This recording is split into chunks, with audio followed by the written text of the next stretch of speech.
લગ્ન પછી ઘરે એક નવી વહુ આવી. વહુ રોજ સાસુ સસરાના દરેક જિમ્મેદારીનું ખ્યાલ રાખતી. એક દિવસ વહુએ સાંભળ્યું કે સાસુ પોતાના પતિને કહેતી હતી કે આ વહુ દૂધમાં પાણી ભેળવીને આપે છે. વહુએ સાંભળ્યું.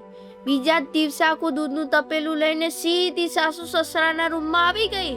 એમની સામે દૂધ ગ્લાસમાં કાઢ્યું અને આપી દીધું. થોડાક દિવસ પછી ફરી વહુએ સાંભળ્યું કે સાસુ પોતાના પતિને કહેતી હતી કે આ વહુ જમવામાં ઘી દેખાડા પૂરતું નાખે છે.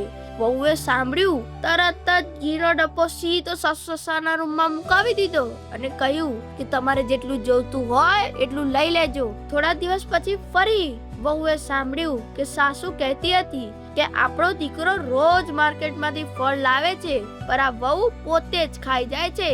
આપણને તો થોડાક જ આપે છે.